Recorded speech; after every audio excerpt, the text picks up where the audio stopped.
Hello, Africa. Bonjour l'Afrique, je m'appelle Ignatius Tanor et vous regardez Business Africa. Top stories. À la une de cette édition, le financement de la lutte contre le changement climatique connaît un regain d'intérêt en Afrique alors que l'accès à l'électricité sur le continent reste encore imparfait. Nous verrons si le financement de la lutte contre le changement climatique peut atténuer les besoins énergétiques de l'Afrique. Also heard. Nous irons également en Côte d'Ivoire pour rencontrer un fabricant de chaussures de luxe. Angelo Eric Boté fabrique ses chaussures à la main pour satisfaire une clientèle très exigeante dans ce pays d'Afrique de l'Ouest.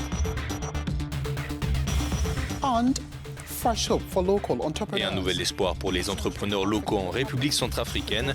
Le gouvernement met en place un fonds pour soutenir les projets d'auto-assistance des jeunes entrepreneurs, mais les critères de décaissement restent encore flous. It's still unclear. Details. La suite dans un instant.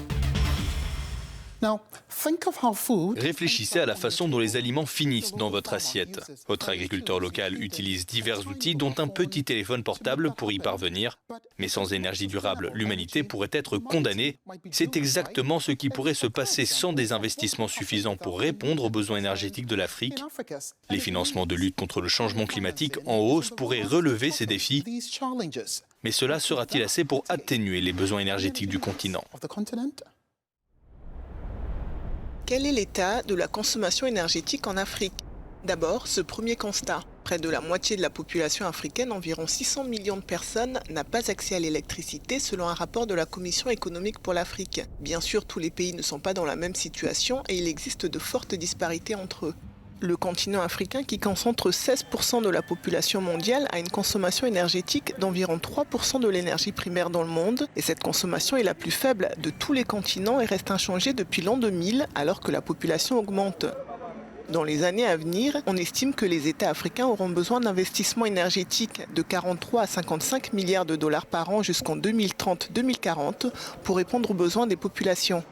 Enfin, si l'électricité est une énergie difficile d'accès en Afrique, son prix est aussi l'un des plus élevés au monde. Car de toutes les sources énergétiques, l'Afrique consomme principalement du pétrole, suivi par le gaz, le charbon, l'hydroélectricité, les énergies renouvelables et enfin le nucléaire. Hasnan Yavaroussen est le PDG du groupe Philatex implanté à Madagascar. Il est avec nous depuis la capitale, Antananarive. Hasnan Yavaroussen, merci d'être avec nous. Alors, selon l'Agence internationale de l'énergie, plus de la moitié de la population d'Afrique subsaharienne n'a pas accès à l'électricité, alors que la population urbaine de l'Afrique devrait doubler pour atteindre 2,5 milliards d'habitants d'ici 2050. Quelle est l'importance du financement de la lutte contre le changement climatique pour les besoins énergétiques de l'Afrique ?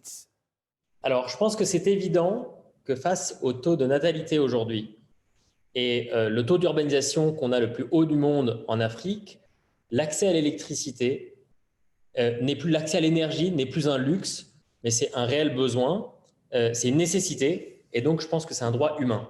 Si on prend l'exemple d'un agriculteur, aujourd'hui un agriculteur sans électricité, il ne pourrait pas vendre ses récoltes, il ne pourrait pas acheter son engrais, sans téléphonie mobile, pas d'électricité. Pareil pour les enfants ne pourraient pas lire, ne pourraient pas s'éduquer, les hôpitaux ne pourraient pas fonctionner, et bien entendu, les usines ne pourraient pas fonctionner non plus. Donc je pense que l'accès à une énergie accessible est vraiment une nécessité en Afrique. Le financement de la lutte contre le changement climatique peut-il sortir le continent de l'obscurité ? Que doivent faire les gouvernements africains à moyen terme pour que cela se concrétise ? Je pense qu'il y a des solutions, malgré, je pense, la pandémie aujourd'hui, il y a des solutions à cette crise énergétique. Il y a un financement climatique par les différents acteurs qui doit être soutenu, notamment par la BAD, qui est passé à 35% en 2019. Il y a un passage qu'on doit appuyer des énergies fossiles vers une énergie plus verte, soutenir l'agriculture durable et résilient, mais aussi développer une économie verte, notamment en appuyant ces financements aujourd'hui des projets verts.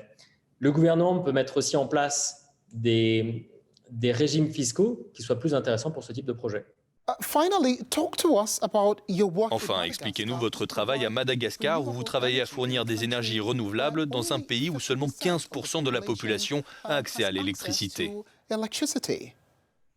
Alors, Madagascar, nous, on produit aujourd'hui 33%, un tiers de l'énergie de Madagascar, qui était une énergie fossile, donc des contrats qu'on a depuis 2005, et qu'on a donc, malgré la pandémie, pendant la pandémie, on a transformé toutes ces villes aujourd'hui en énergie renouvelable hybride, mais il est essentiel pour un pays comme Madagascar où il y a une urgence d'avoir une énergie solaire qui soit déployée le plus rapidement possible.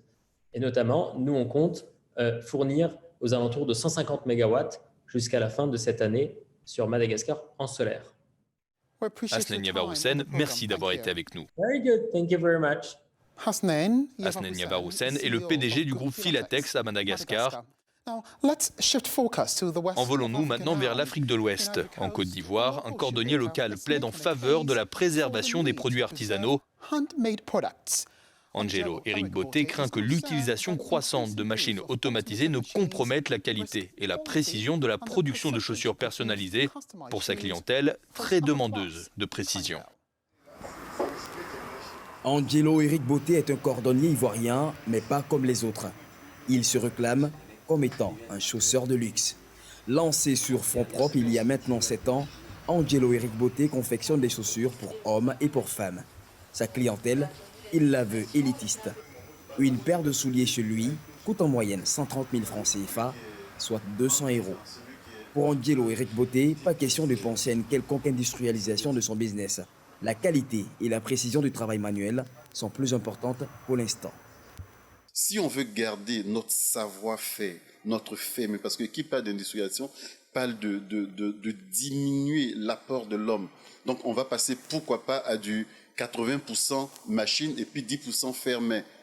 Est-ce que c'est ce qui m'intéresse tout au fond de moi? Non. Je veux une activité qui, même si elle doit produire 100 paires, 200, 300, parce que n'oublions pas, le luxe est caractérisé par la rareté. Sinon, vous avez des machines qui découpent du cuir, qui peuvent vous découper 8000 pièces en une heure, 8000 pièces. Bon, on n'est plus dans le luxe. Angelo Beauté rêve de voir la Côte d'Ivoire devenir le leader dans la commercialisation de maroquinerie de luxe. Mais pour cela, il faut un minimum de volonté politique et de structuration. L'école ne formera pas tout le monde. Mais et les personnes que l'école n'a pas formées, qui les forme? Alors que la cordonnerie peut être une nasse, mais qui va récupérer bon nombre de personnes. Le parcours d'Angelo est source d'émulation en Côte d'Ivoire et son exemple est de plus en plus cité. Le coût économique des conflits qui ravagent l'Afrique subsaharienne est énorme. En 2019, le Fonds monétaire international a constaté, je cite, que le PIB par habitant peut être 15 à 20% inférieur 5 ans après la fin d'un conflit à celui d'un scénario sans conflit. En République centrafricaine, il y a maintenant un regain d'espoir pour les entrepreneurs après la crise. De nombreux jeunes se lancent désormais dans divers projets d'auto-assistance pour sortir de la pauvreté. Une initiative qui a attiré l'œil de l'État. Un reportage signé de notre correspondant à Bangui, Samuel Tirinsa. Depuis l'apaisement de l'intensité de la crise sociale en Centrafrique, plusieurs jeunes ont opté pour diverses activités de débrouillardise, plus précisément à Bangui, pour se faire une réinsertion sociale. C'est le cas de Jocelyn, qui après s'être réfugié plusieurs fois dans les camps des déplacés, a décidé de créer avec ses frères du quartier Yangato une activité de fabrication des marmites artisanales. Nous avons fui pour trouver refuge dans les sites de déplacés. Et c'est là où nous nous sommes installés pendant les événements malheureux. Des moules, du sable fin, du charbon et du feu. À cela s'ajoutent les matières premières ramassées.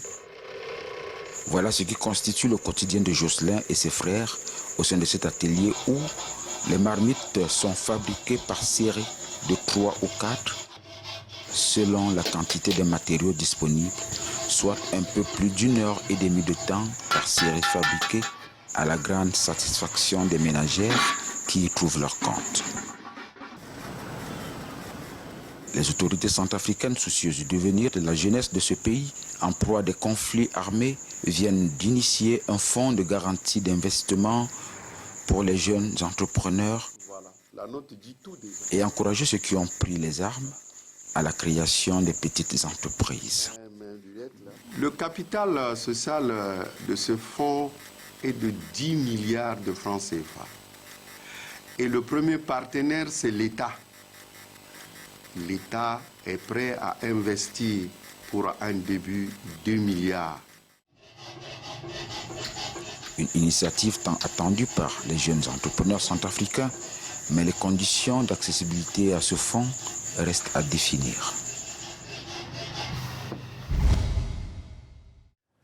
Business Africa, c'est fini pour aujourd'hui. Rendez-vous sur notre site africanews.com. Merci de nous avoir suivis et à très bientôt.